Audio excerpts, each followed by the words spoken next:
12 दिनों का महासंग्राम, जिसमें भीषण नरसंहार हुआ। एक ऐसा युद्ध जिसमें सारे युद्ध के नियमों को तोड़ दिया गया। ऐसा युद्ध जिसमें महावीरों को धोखे से मारा गया। इस युद्ध में दया की कोई जगह नहीं थी। किसी निहत्थे बालक को भी नहीं छोड़ा गया। इस युद्ध के पश्चात पहले जैसा कुछ भी नहीं रहा। इस युद्ध के साथ साथ एक महान पुरातन संस्कृति भी समाप्त हो गई। ये युद्ध कौरवों और पांडवों के बीच हो रहा था। ये इतिहास का पहला युद्ध है जो भूमि और तथा राजसत्ता के लिए हुआ था। इस युद्ध को धर्म युद्ध का नाम दिया गया। इस धर्म युद्ध में कई राजा कौरवों के पक्ष में थे और कुछ राजा पांडवों के पक्ष में थे। पूरा भारतवर्ष इस युद्ध में भाग ले रहा। इस युद्ध में भाग लेने के लिए उत्तर पश्चिम से गांधार, कंबोज और कैकेयी, मध्य भारत से चेदी, अवंती और द्वारिका, उत्तर भारत से मद्र, पुरु, पांचाल, सूरसेन, मत्स्य, वत्स, शिबी, कौशल, काशी, कुल मिला के 23 महाजनपद और 200 से भी अधिक छोटे जनपद भाग ले रहे। ऐसा भीषण महायुद्ध इतिहास में पहले कभी नहीं हुआ था।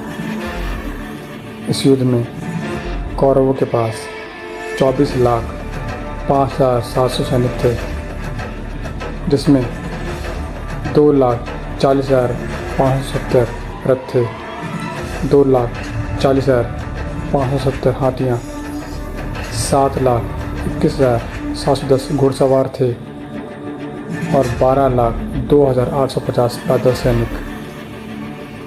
कौरवों के पास रथी, अतिरथी और महारथियों का मेला था।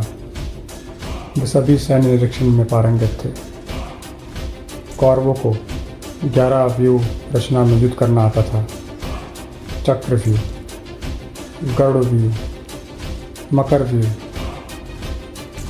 अर्धचंद्रकार व्यूह, क्रौंच व्यूह, कछवा व्यूह, ब्रिज व्यूह, मंडलाकार व्यूह, चक्र षटक व्यूह।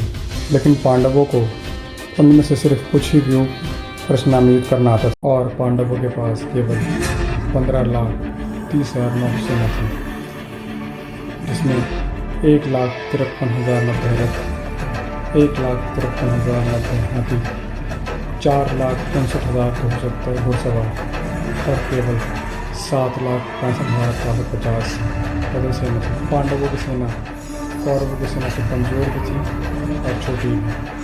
किंतु पांडवों के कक्ष में एक ऐसा महानायक था जो सारी वीर रचना को तोड़ सकता था। वह एक महान कूटनीतिज्ञ और रणनीतिकार था। वे पांडवों के मित्र और मार्गदर्शक थे। उन्होंने अर्जुन को वेद और उपनिषदों का सार भी समझाया। उन्हें वासुदेव कृष्ण, नंदलाल कृष्ण, यशोदानंदन कृष्ण, देवकी का पुत्र कृष्ण, मुरलीधर कृष्ण, गिरिधर कृष्ण, माधव, गोपाल, केशव, रणछोड़, कान्हा, योगेश्वर और कई नामों से पुकारते थे।